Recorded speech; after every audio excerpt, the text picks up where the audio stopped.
My name is Barbara. As Lennox has already said, I'm the director of the European office for ESD. And with me is Dylan Yeats, who is a project manager who works very closely with me. And the two of us are who address your EMAS requests and engage with you. So I think Dylan is somewhere and wanted to say hi quickly. Yes, good morning, everyone. So I'm based in London and Dylan is in Belfast, and we actually also have a team who works across Europe, so we cover the whole region. So without further ado, let's dive in. So basically, just to give you a brief overview of the content, we'll first give you a bit of an overview of the European market, an introduction and the trade history between the US and Europe. Then the effects of the COVID-19, which has affected Europe quite badly as well, as you know.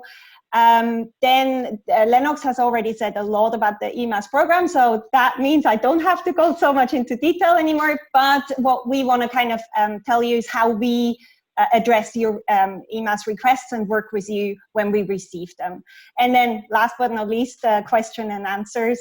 And we're looking forward to those, to hear what are the pressing issues that you that you want to know about and that are specific to your needs. So to start with the European market, so Europe, as you know, you see here on the map, is quite a complex construct. There's 44 countries that make up this continent. It's divided into different economic areas. I'm not going to go into too much detail because it can get a bit complicated. I think the most interesting for you to know is the European Union, which are the countries marked in the different yellows. There's 27 of them. And then the green ones, Iceland, Norway, Switzerland, and Liechtenstein, which make up the EFTA, the Economic Free Trade Association. And those two together are the European Economic Area. That is kind of the main trading bloc, I would say, that affects you when you do trade into Europe. You have probably all heard that the UK has decided to leave the EU. That's why it's only 27 states anymore. The referendum for Brexit was in 2016, very narrowly passed. And at the beginning of this year, on the 31st of January, England actually left the EU officially. We're at the moment in a transition period. That means everything is kind of still the same, but it's coming to an end on the 31st of December. So the negotiations are ongoing with the EU as well as with the US. COVID certainly hasn't helped with moving these negotiations forward, but it is what it is, and we have to live with what's going to happen. Hopefully there's going to be a deal by the end of the year that at least doesn't disrupt trade too badly. So yeah, the negotiations are kind of on hold at the moment with the US because of the elections and because of COVID. With the EU, they're ongoing. They were kind of part doing via video conference, which wasn't as efficient. But yeah, I think it's in both interests, the UK and the EU, that there will be some sort of deal at the end of the year. Then just a few words, if I can move this. Yes, here we go. A few words on the EU, which is the biggest trading bloc. It has 27 member states, as I already mentioned. Unlike the US, the EU has no fiscal union. And there's also not really an overarching judicial system. So each country still operates, has its own laws, it operates in its own system.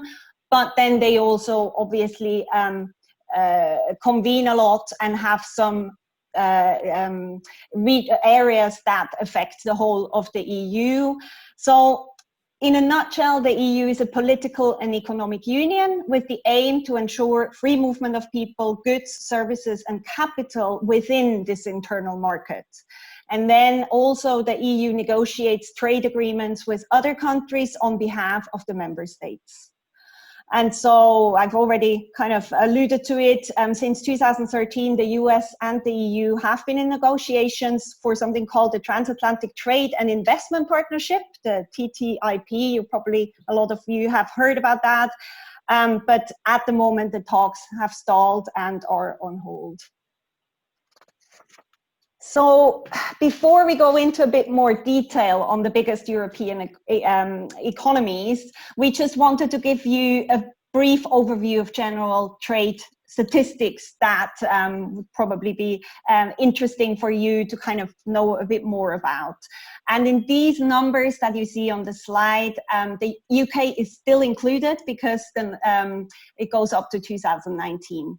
So from 2020 then, the numbers will look a bit different because UK is obviously a very big trading partner of the of the US. So overall, you can say that the EU is the US largest trading partner. And until 2019, the US exports into the EU have steadily increased, as you see on the top left side. Then the EU exports to the US were even higher. And so the EU posted a surplus in traded goods, whereas when you look at the services, which is the bottom half of the left statistics, it's the reverse. And that's where the US posts every year a trade surplus into Europe. But what I find quite interesting here to see is that the EU services export into the US has steadily increased. I hope I'm not confusing you too much here. You will get this presentation afterwards, so you can go through it. And if you have any questions afterwards, just let us know. So now that we have a look at the EU's biggest economies and strongest trading partners for the US, so as I already mentioned, the highest trade volume from the US flows into the UK, followed by Germany, Netherlands, France, and Belgium. When you look at the bottom of the slide, you have the product exports and the service exports. And I think what's quite interesting here to see is that Europe has a very diverse economy. And that really matches with New York State. So what the message we want to give you today is whichever your offering is in terms of product and service, it's very likely that there is a market for you in Europe. After this more general overview, what we also looked at and gone a bit deeper in our analysis is the trade specifically between New York State and the biggest European economies. So Lennox has already in his presentation kind of given you the top 10 export partners, and you've seen on there the UK is number 4 for New York State. It has an export value of over $5 billion. And for us, it's kind of at the moment very interesting to see what the future of trade looks like from next year, when the UK has really exited the EU. But in our eyes, I mean, the US and the UK, and specifically New York and the UK, have always had a very kind of close relationship, a strong relationship. So to be honest, we can't really imagine that this will change. It's just kind of what they can put on paper in an agreement. But I think in reality, a lot of things stay or even improve in the future. Then just to go through some of the main economies, Germany, as you see, is number 8 in terms of export destination. The export volume is over 3 billion. One interesting fact for you to know, I think, is that Germany is the EU's largest consumer market. And as Lennox has already mentioned, and you probably have already participated or heard, Germany hosts some of the biggest trade shows. And Hannover Messe was mentioned, Medica, Automechanika. These are really huge, nowadays huge trade shows. And we just all hope that from next year, these will take place again in person, and will not, will not be cancelled like this year, unfortunately.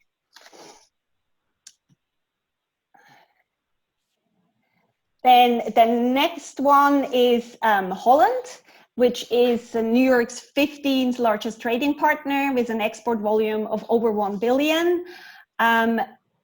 What's interesting about the Netherlands is that it has a very progressive business climate.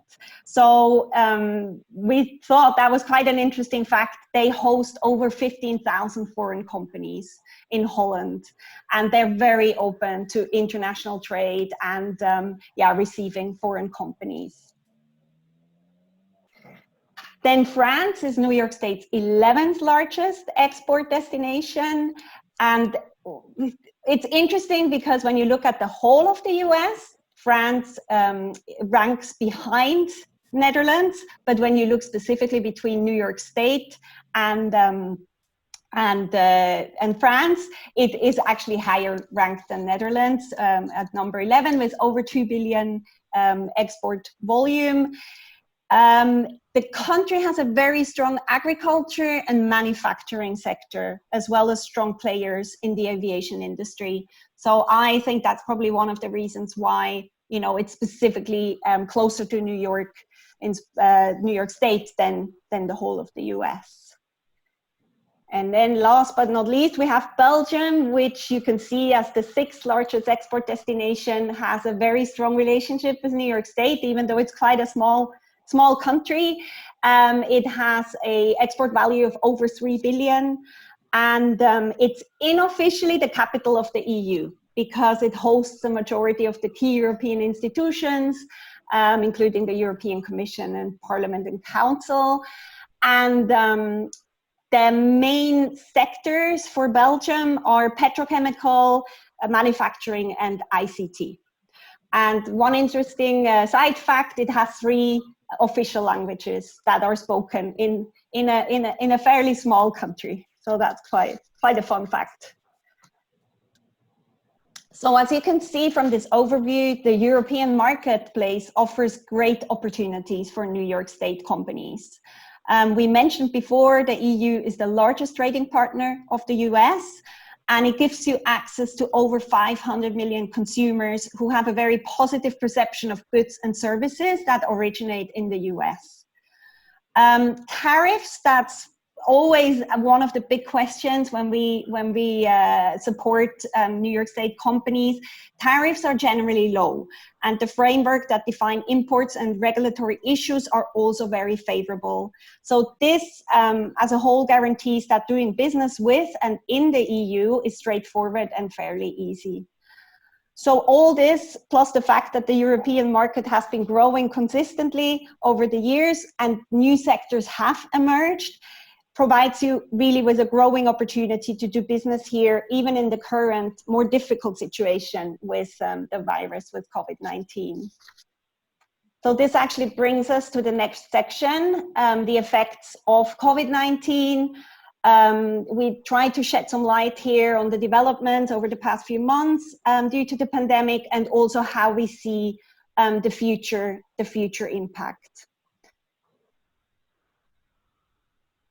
So I think you know better than anyone that the ravaging impact that COVID-19 has had on the economy since March. I know New York State has been severely affected, and Europe has also been very severely affected. Although I think it's important to note that not every country has had the same impact. Some have fared worse than others.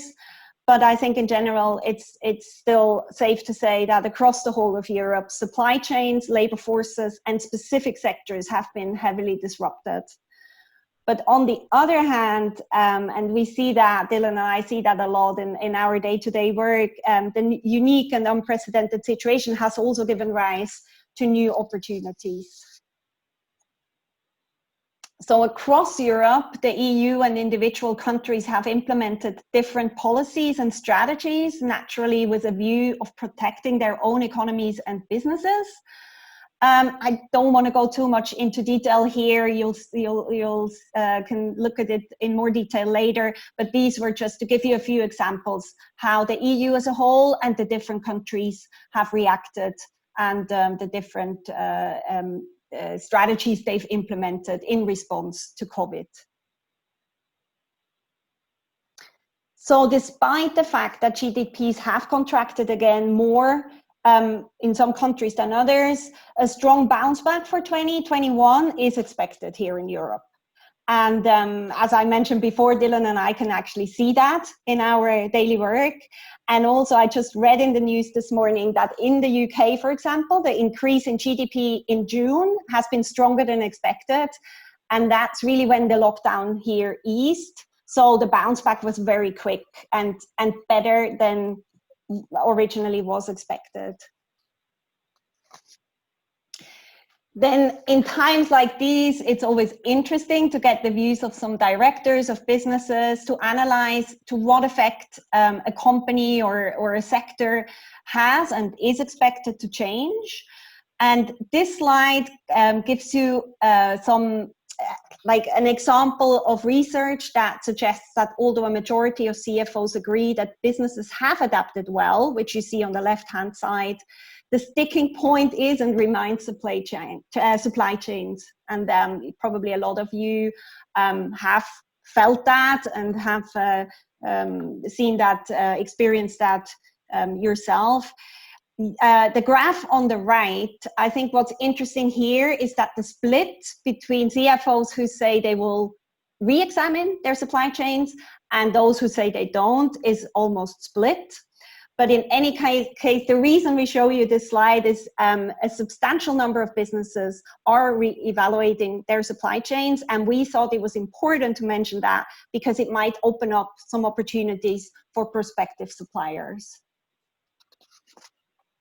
And then we don't want to scare you with this table. I know it's a bit complex and confusing, but I think the most important takeaway here is that sectors such as food and beverage, life sciences, financial services, and innovative industries, especially in the tech space, they have a lot of potential for success. So to sum it up, there are no doubt many challenges that businesses face at present. We have already mentioned the supply chains and the labor forces earlier, but other challenges include business travels or the lack thereof, and really just the general economic shock that led to many, especially smaller companies, to struggle. But at the same time, as you see on the left, and I think that gives a lot of hope and positive outlook, is that there are also numerous opportunities, especially for more agile companies and for sectors that we mentioned earlier. For example, we see that companies that are able to diversify or adapt through innovation of systems and processes can open new opportunities. And then as larger companies reassess their supply chains with a view of making them more resilient, they might actually look for suppliers closer to home. And that again opens up opportunities. And so all in all, the current situation opens up to a lot of room for reinvention, which of course can be a challenge and scary, but I think especially for smaller companies, it's exciting and it's possible, it's doable. So yeah, hopefully we can give kind of a positive note here to the situation. And so to end the section, we just wanted to give you a brief assessment of how we see the trends moving forward from here. As there will be no doubt that international trade policies and agreements might change, where some elements of protectionism may grow stronger. In this sense, I think it will be enormously important to observe trends in consumer spending, habits that are changing, how can you adapt to those? How do they affect supply chains and how can those change? And then at the same time, we have, of course, an enormous uptake on technology. So businesses who have and will further adapt quickly to this remote way of doing business definitely have an advantage. And we have already seen how successful virtual trade missions can be. And I think this webinar is the best proof of it. And so businesses who are open to this new way of networking, of connecting, of doing business will again be in a strong position to adapt and seize opportunities. this brings me to the next section that I said already, just to give you a brief overview of how we here in Europe work with you, how we treat the EMAS requests. So the way it works, once you submit your EMAS request and you have put the country, the market you're interested in, and the level of support, are you looking for sales agents? Are you looking for distributors? Do you want the market analysis? Do you want a combination of those? When we get that application, Dylan and I sit together and analyze it. We look at your target market and the level of assistance required, and then we schedule a call with you. This call really helps us to better understand your business and also your product, your service that you intend to bring into Europe. And it helps to clarify any questions that you might have from your side, and then agree on the detailed scope of support that we will lend you. And we then go away and conduct a market analysis, which results in a report. That report covers information about industry trends, about competitive landscape, industry bodies, regulatory considerations, tariffs, just anything that is interesting to your specific product or service and your specific target market. And then at the same time, based on our analysis and assessment, we suggest the best route to market for you to actually enter your target market and provide you with the contact details of suitable channel partners. And then we send all that to you so you have a chance to analyze it and to schedule a second call. We then schedule, once you have analyzed it and let us know that you're ready to discuss it, we schedule a second call with you to discuss whether you need support with outreach, or we've had companies that their product was so complex that they preferred to do the outreach themselves. And maybe just as a side note here, Dylan and I, we have had cases where a company has picked the target market, but from our initial analysis, we found that there's other countries in Europe that are much better suited. And these are all things that we would cover on a first call and kind of see whether, you know, we can find a way where you agree to move your target market, or maybe do a comparative study between different markets so that you can see which European country is the best one for you to enter and to start. And then just as a final note, so in the past year, we have assisted nearly 30 New York State companies. And for us, it has been super exciting and a rewarding experience. Here on this slide, you can see some of the positive feedback that we have received. But I think what Dylan and I wanted to say at this stage is that we love sharing our knowledge of the European market. We love helping New York companies to gain a foothold here in Europe. And at the same time, for us, it's also super interesting to work with you because we learn so much about the diverse business economy that you have in New York State. And we actually saw when we went through the participant list that there were on this webinar some companies we have already worked with. And so we hope that, you know, in the next few years we can work with them again and work with all of you, or as many of you as possible. And yeah, we're just really looking forward to that.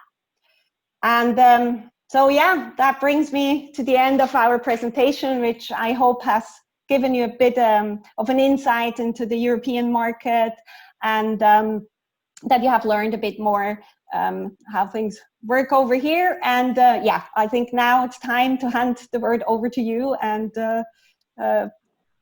listen to your questions and try to answer them as good as we can.